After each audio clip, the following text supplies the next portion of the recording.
Gift Biz Unwrapped, episode 65. Customers, if you don't have them, guess what? You don't have a shop. Hi, this is John Lee Dumas of Entrepreneur on Fire, and you're listening to Gift Biz Unwrapped, and now it's time to light it up. Welcome to Gift Biz Unwrapped, your source for industry-specific insights and advice to develop and grow your business. And now, here's your host, Sue Monheit. Hi there, it's Sue, and welcome to the Gift Biz Unwrapped podcast. Whether you own a brick and mortar shop, sell online, or are just getting started, you'll discover new insight to gain traction and to grow your business. And today I have joining us Jennifer Beaton. Jen runs 3 online vintage shops on Etsy. The first one opened in 2008 with a nice mix of vintage products.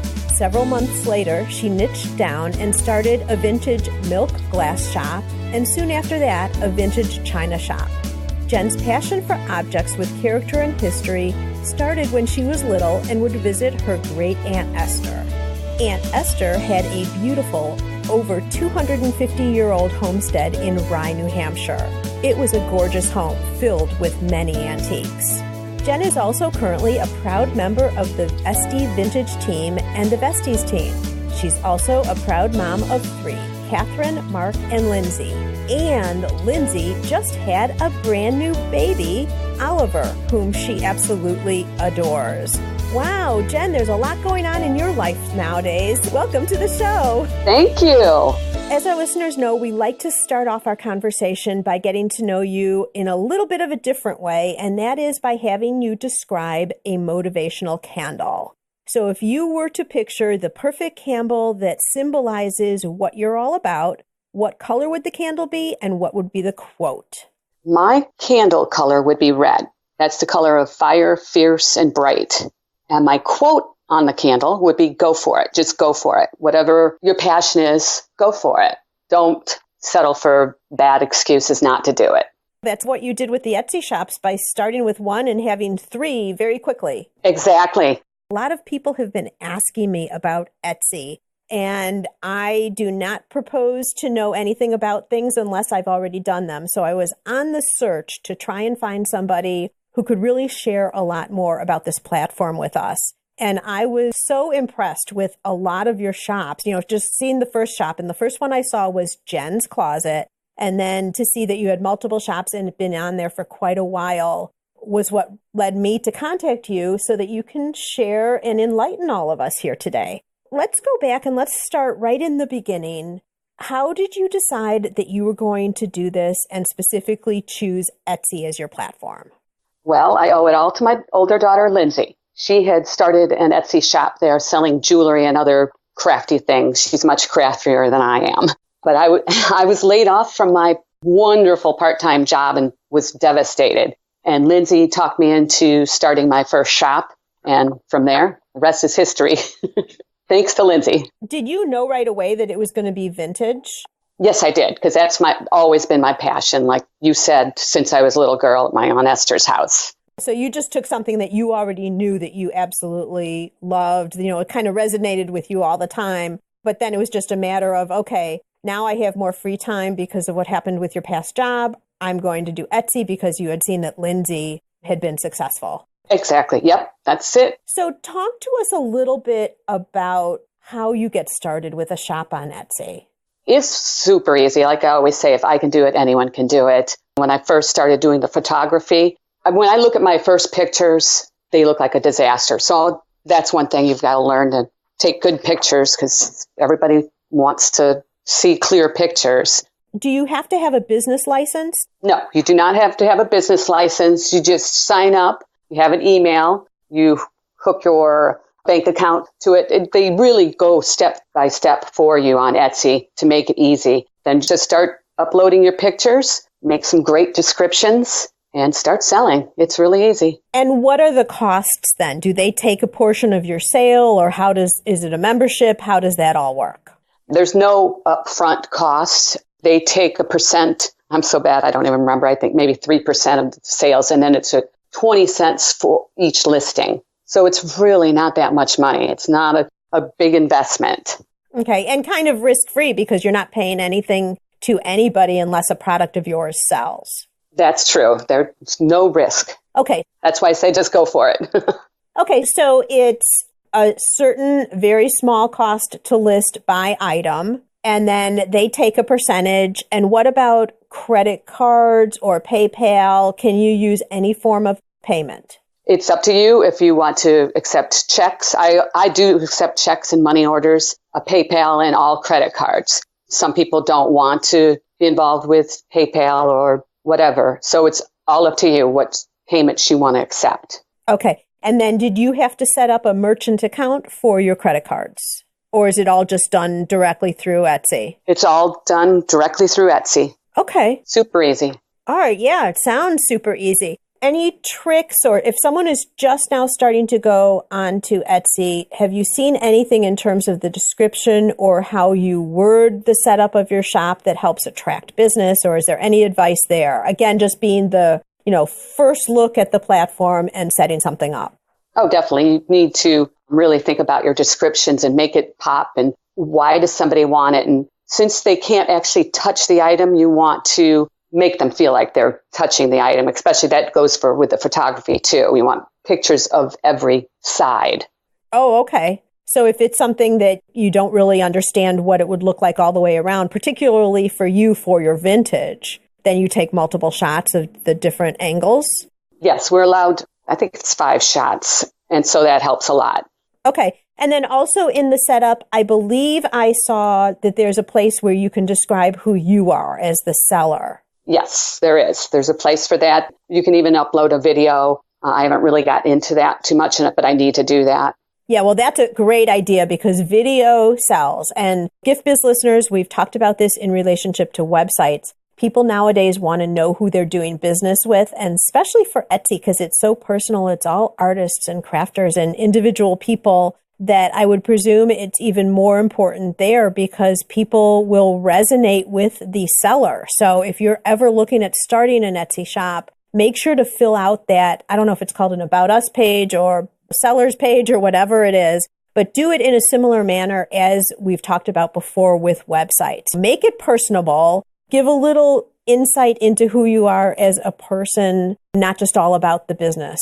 And that really helps to resonate with a buyer. Would you add anything to that, Jen? No, I agree totally with that. And you're motivating me now to get my videos up and updated. That's my next thing. Well, so you know what's going to happen now because we're all listening to you and now you're kind of committing to us that you're going to do it. So we're going to go and see. That's right. That's right. Uh-oh. I will do it this week. All right. I heard that. Let's talk then on the other side. What about any challenges or things that were a little more complicated in relation to Etsy? Is there anything that you've learned along the way that would be good to share?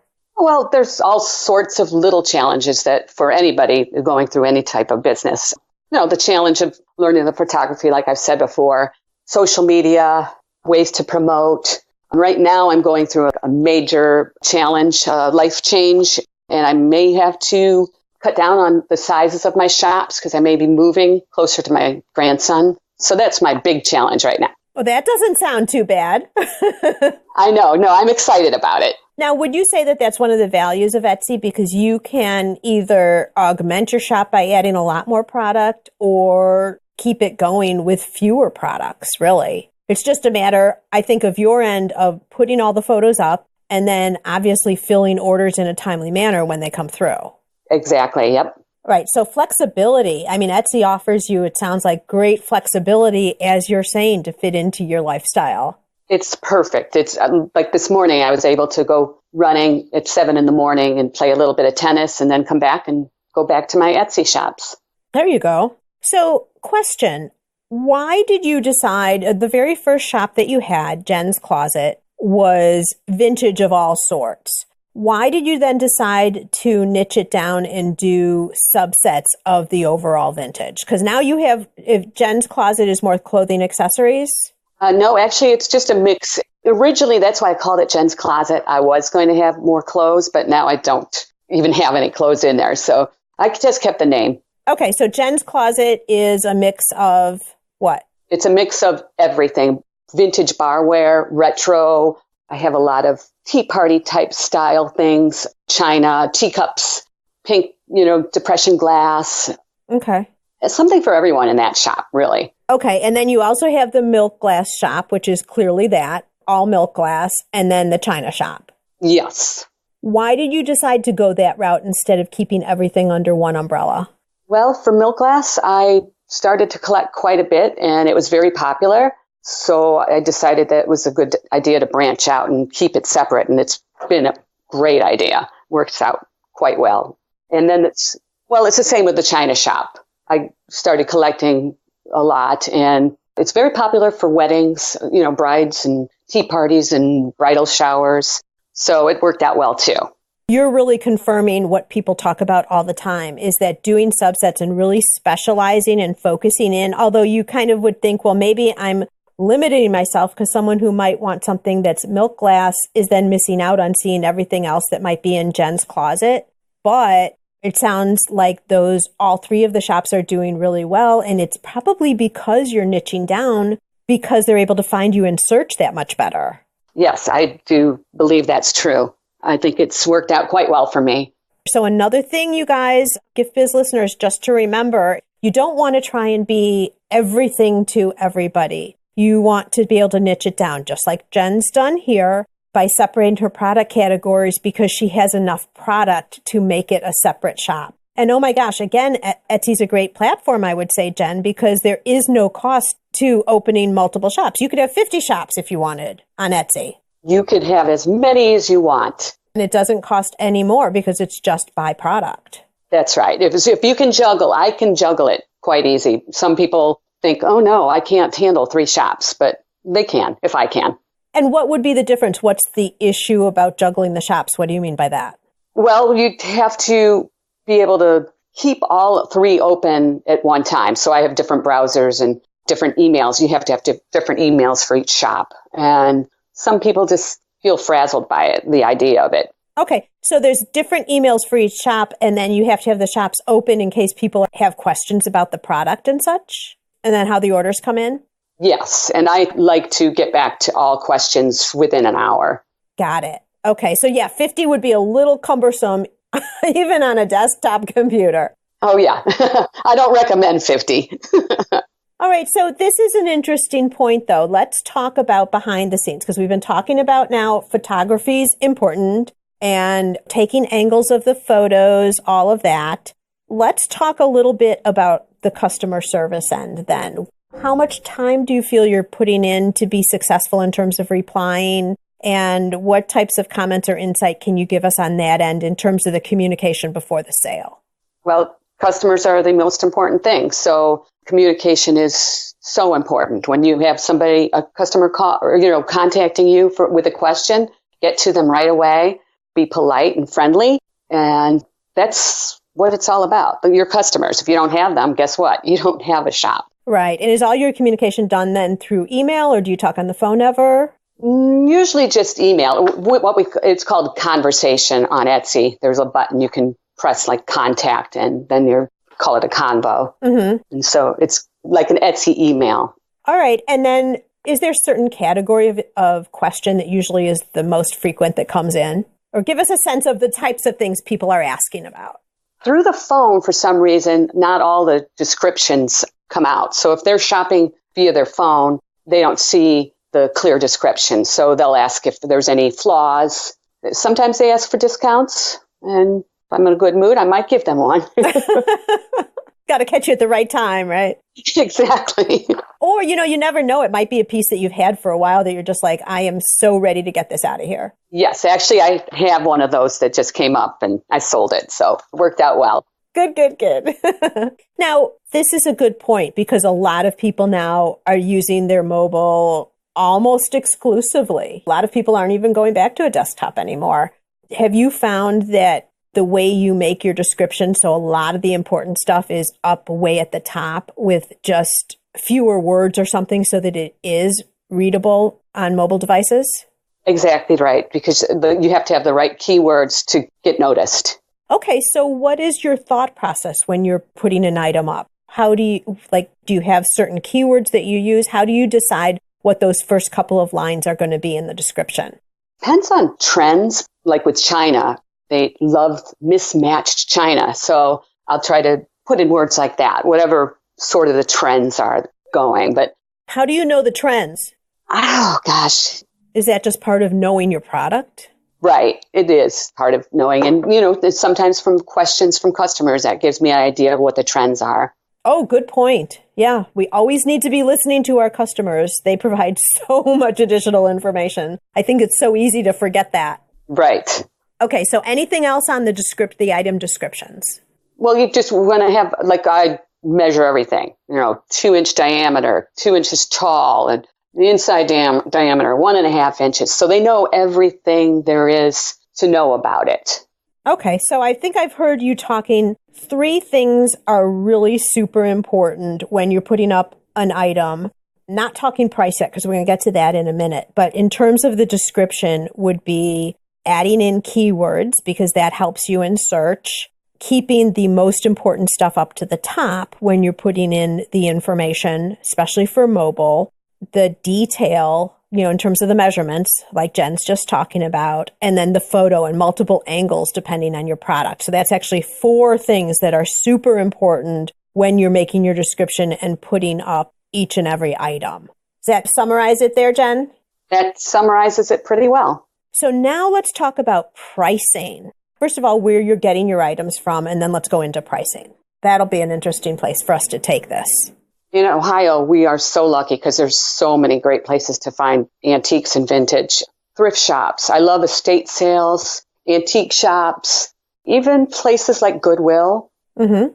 Garage sales, once in a while, those are more of a hit or miss. So if it's a nice day and I feel like it, I might go to a few of those. And have you educated yourself? You probably, again, know from your Great Aunt Esther, but do you have a good feel or knowledge of whether something that you're looking at is high quality, or how do you decide what you're going to pick, what you're going to take and put up on your site?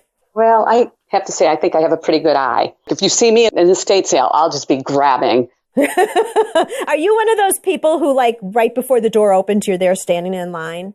Actually, no, I don't like that. I don't like that at all. Yeah, I avoid that. Uh-huh. Those people are crazy. All right, so you're not in that category. No, I'm not. So you've picked up products. Now you're going home. We know how you're going to list them and take photos of them. How are you going to determine what the price is? I have all sorts of methods. I have some reference books. Of course, the internet now, you can find so much. I check on other similar items on Etsy, on eBay. And so I just kind of know at this point, since I've been doing it since 2008. Okay. And the nice thing for yourself is, you know how much you paid for it. So it's really a matter of how much you want to make on it. Yes. And you want to make sure that you're making a good profit, because you're going to pay Etsy something. You need to factor in the cost of all your packing and shipping supplies. Those are expensive. Bubble wrap, packing peanuts, tape. Now, is that included in the cost of the product when you list it, or does that get included later in the shipping cost? I mix it up a little bit because sometimes the shipping can scare people. So maybe I'll make the price of the item a little bit more, because shipping can turn people off. Yeah, it can. So really good point. And this is something that so often I think we, as people who are listing on Etsy or who are crafters and selling products anywhere, will forget that there's a lot of hidden costs. It's just not the cost of your materials, or in Jen's case, the cost of what she picked up a vintage item for. It's also, in Jen's case, she had to drive wherever she was going. She was taking time to do that. In the terms of a crafter, you have to get your supplies, time creating everything and putting it all together. And all of that is worth something. So it's not just the raw material costs of acquiring the product. There are a lot of other hidden things. Jen here is also talking about, I think a very great idea is some of the extra shipping costs, bubble wrap, labels, boxing, whatever it might be. I don't know if you include notes or any, promotional stuff in, with the box too, Jen, but all of that should be included in the total cost of your products. So something to think about when you're pricing. Very important. Are you able on Etsy to say free shipping? Very rarely. Maybe they're ordering a second item and it's maybe just jewelry. Yes, I can do that. Okay. So you could, if someone was doing something and they wanted to just maybe it's something that they can even send in an envelope, but there is the option to say free shipping on a store. There is that option. Yes, you can do that. So talk to us a little bit now on the marketing end. How do you drive business over to your stores? There's so many ways, but social media is my favorite. And I have almost 24,000 followers on Twitter because I love to talk. And on all my social medias, Instagram is my new favorite. Oh, well, that's good. It's so visual, right? Visual. I'm all about the visual, but I like to mix it up. So it's not like I'm promoting, and I'd like to mix it up with my photography, what I'm doing, maybe playing tennis. So a lot about you too, because honestly, Etsy shop owners, I think the whole concept of Etsy is you're buying from someone who has their own business. So it's great, to add in your personal life too.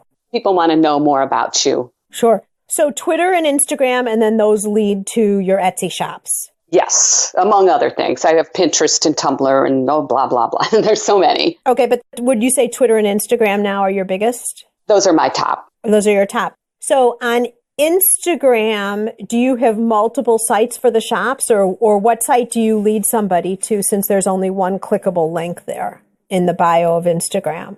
Well, most of my sites are called JensCloset, but in the bio, there is a link to JensCloset. They won't give you any more links, but you can add the names of your other shops, and that's what I've done too.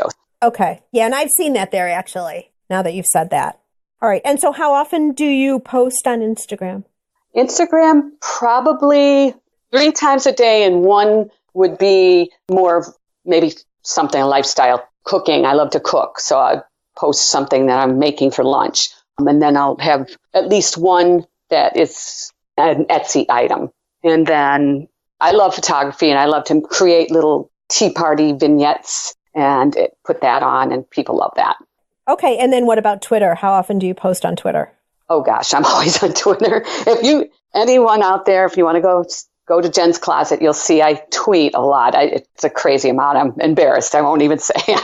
Well, but that's a platform where you want to be tweeting a lot. More than 20 a day? Probably, because it's just random things. I like to post funny things. And like I say, I will post probably in a day, maybe 3 posts that are Etsy related, but the rest is just fun. All right. And are most of your followers then business, or are they friends and family as well? It's a great mix of business, friends. It's funny. Important thing on Twitter is the hashtags, and I'll hashtag whatever. It's wine, and I'll all of a sudden get wine companies following me. I get quite a few new followers every day. That's wonderful. And so have you been doing that for the last several years, or how did it start and build to be as big as it is right now? Twitter, I started in 2008, mostly just to promote my shop. And I don't know. My daughter, it's 23, she says her friends say, wow, what does your mom do? Like I'm some movie star or something. She's like, nothing. But you've built it up over time. That's the point. You're active. Yes. You're consistent. You post multiple things, from lifestyle to cooking, which is your, a hobby, to your business. So it's all encompassing of who you are. And you've been doing it for quite a long time. So that's how you build up the numbers.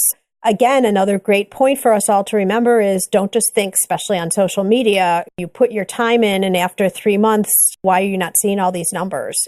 You have to continue to be consistent and to be posting things that people want to be looking for. Yes, a good mix. And the hashtags are important.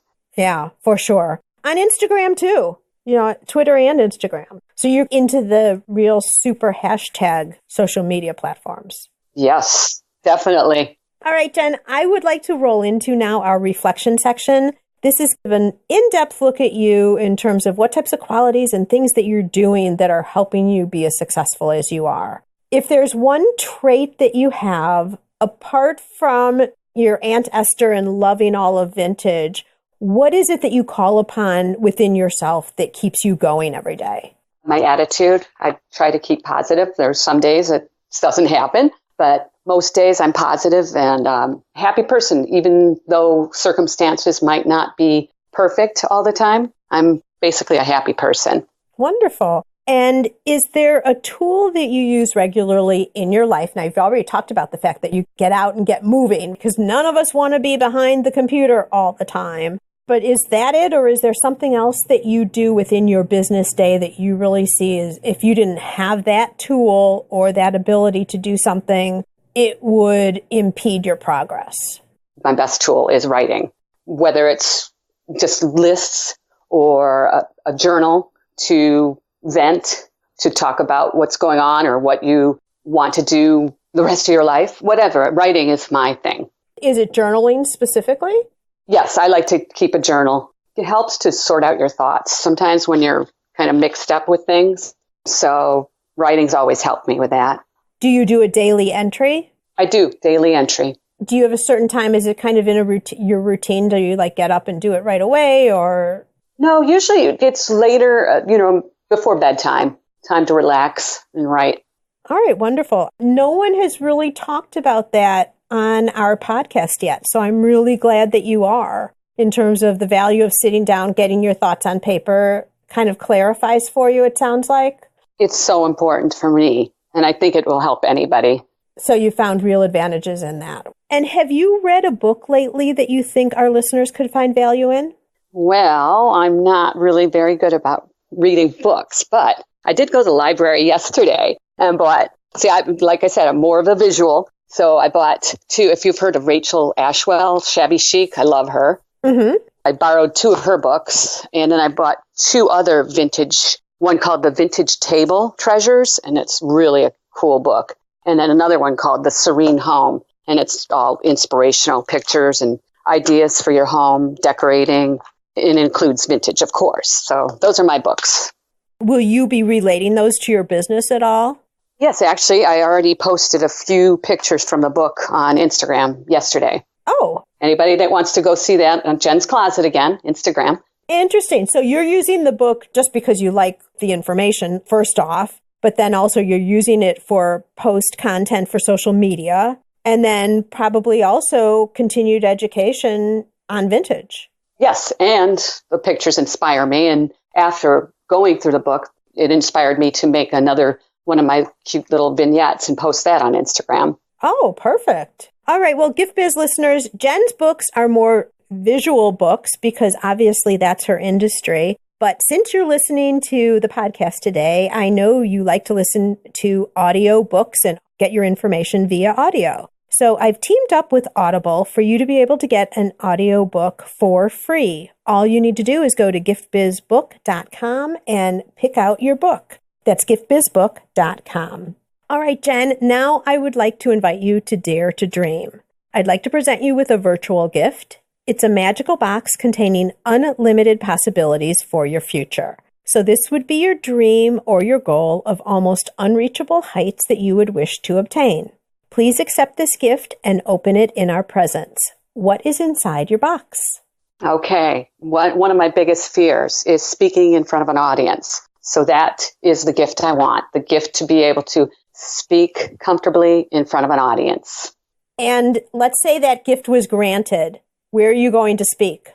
I am going to start with smaller groups. And of course, it's going to be something that I love to talk about, vintage. Oh, there you go. So you want to educate people on vintage. Yes. Have you ever heard that public speaking is the biggest fear anybody ever has? Have you heard that before? No, I did not know that. It is. People fear public speaking even more than passing away. It's like the number one fear. So I'm not alone. Okay. You are not alone. So you know what you need to do is you just need to find that place where you're going to go speak and just get up and do it. Because everyone has to start from the beginning, right? I've even heard that Barbara Streisand, before she gets on stage and sings, still gets nervous. Oh my gosh, that's amazing. Like as if she hasn't proved herself over and over and over already, right? Well, I feel a little bit better. And now that I put that out there, I guess I have to do this too. Yeah, see, we're making you commit. You didn't realize that was what you were in for when you agreed to do this show. Such pressure. Oh, gosh. This is really interesting. I am quite sure that some of our listeners are going to be wanting to go and see some of these products. Where's the best place for someone to go? If you had one touch point that you wanted to drive people to, where would that be? Well, I guess it would be to one of my Etsy shops, JensCloset, JensCloset.etsy.com. And there you also have in your bio the names of the other shops. And Gift Biz listeners, as you know, there's always the show notes page. So there will be the links to, at least Jen's Closet on Etsy. Maybe all of them. Maybe we should just put all of them up there. And then also Instagram, Twitter, all the social media links so you can see what she's up to and what she's cooking for lunch today. That's right, in case you want to know what I'm eating for lunch. Well, Jen, thank you so much. This has really been enlightening in terms of how to start Etsy. And I think exciting for a lot of our listeners to see that it's really pretty easy. And, you want to take the time, though. Ease does not mean simple, laid back, you don't work with it, right? Because you heard what Jen was saying, that you're going to have customer service questions, you're going to want to ship out product timely, all of that. But in terms of being able to get a store up on Etsy and get going, very small investment, seems to be pretty smooth. You don't need to have merchant accounts and other types of things if you're opening a shop. So really, I would say nothing's stopping you. And we can all thank Jen for sharing so much valuable information for us. I really appreciate it, Jen. Thank you so much. Continued success to you, and may your candle always burn bright. Thanks so much, Sue. This has been so much fun. Learn how to work smarter while developing and growing your business. Download our guide called 25 Free Tools to Enhance Your Business and Life. It's our gift to you and available at giftbizunwrapped.com/tools. Thanks for listening, and be sure to join us for the next episode. Today's show is sponsored by the Ribbon Print Company. Looking for a new income source for your gift business? Customization is more popular now than ever. Brand your products with your logo, or print a Happy Birthday Jessica ribbon to add to a gift right at checkout. It's all done right in your shop or craft studio in seconds. Check out theribbonprintcompany.com for more information. After you listen to the show, if you like what you're hearing, make sure to jump over and subscribe to the show on iTunes. That way you'll automatically get the newest episodes when they go live. And thank you to those who have already left a rating and review. By subscribing, rating, and reviewing, you help to increase the visibility of Gift Biz Unwrapped. It's a great way to pay it forward, to help others with their entrepreneurial journey as well.